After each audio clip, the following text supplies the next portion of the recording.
Circling the legendary Lake Evendim, and featuring the crumbling remains of ancient Arnor, this region has served me some of my most memorable experiences in the game. Coming down from the hills above Numinous, this, for many players, is their first time to lay eyes on a vast open view.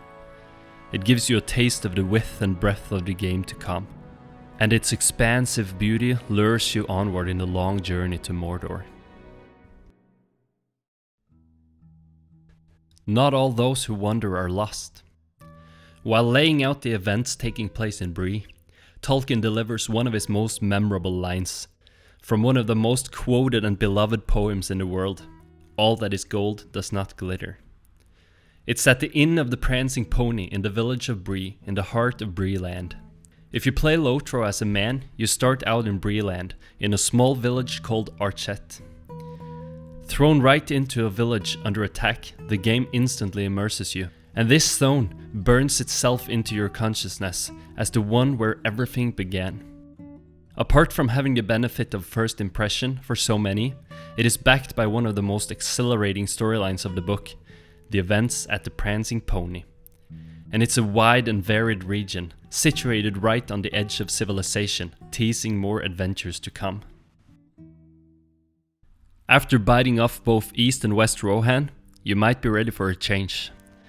Exiting the paths of the dead into Western Gondor at this time is a breath of fresh air.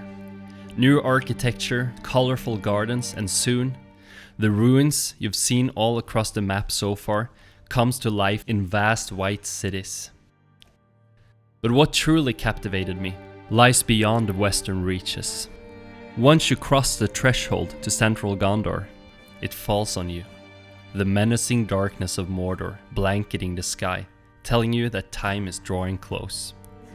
The dark skies is what makes this region stand out in my memory, and it draws me onward toward the bitter end of the story. It's like the great stories, Mr. Frodo, the ones that really mattered, full of darkness and danger they were, and sometimes you didn't want to know the end, because how could the end be happy? How could the world go back to the way it was when so much bad has happened? But in the end, it's only a passing thing, this shadow. Even darkness must pass. If Lake Evendim was the game's first wide view, it's nothing compared to the first look upon the fields of Rohan. All of Rohan is great, from the aesthetics to the storyline, but that first visit to the region is what marked itself in my mind as a peak. And then, it features one of my all-time favorite storylines in the book. Merry and Pippin have just escaped the grasp of the orcs, and fearing what lays behind, Merry reluctantly leads the way into the forest of Fangorn. He led the way in under the huge branches of the trees. Old beyond guessing they seemed. Great trailing beards of lichen hung from them, blowing and swaying in the breeze. Out of the shadows, the hobbits peeped, gazing back down the slope, little furtive figures that in the dim light looked like elf children in the deeps of time, peering out of the wild wood in wonder at their first dawn. Far over the great river and the brown lands, leagues upon grey leagues away, the dawn came, red as flame. Loud rang the hunting horns to greet it. The riders of Rohan sprang suddenly to life. Horn answered horn again.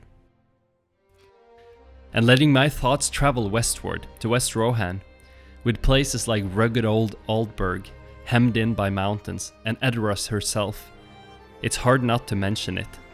Maybe I can be excused for naming all of Rohan as one single region in this list. Before moving on to a few honorable mentions, and then my all-time favorite region, we have a problem I need to address. Our bird has been at your mailbox several times already, with a new video in its beak.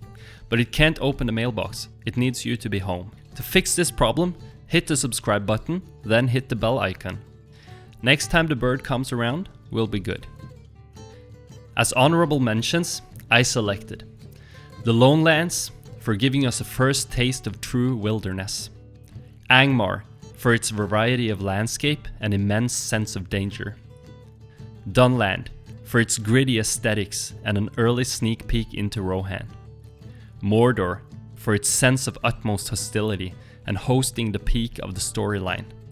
And lastly, North Mirkwood for a hopeful introduction to the expansive world beyond Mordor. One of the things Tolkien truly mastered was making each location iconic. None of the places blend together in my mind when reading The Lord of the Rings. They each have a place on the map and deeply unique characteristics, natural features, runes carved in the language of the region, or architecture to tell a story of its inhabitants. In my mind, Moria rages as the monolith of iconic literary locations. The first time I read The Lord of the Rings and got to enter Moria, I was absolutely spellbound. It came to life in front of my eyes. That reading still stands as one of the strongest literary experiences in my life. All about them as they lay hung the darkness, hollow and immense, and they were oppressed by the loneliness and vastness of the Dálven halls and endlessly branching stairs and passages. The wildest imaginings that dark rumor had ever suggested to the hobbits fell short of the actual dread and wonder of Moria. There is something about the way Tolkien describes the unknowable that is very special.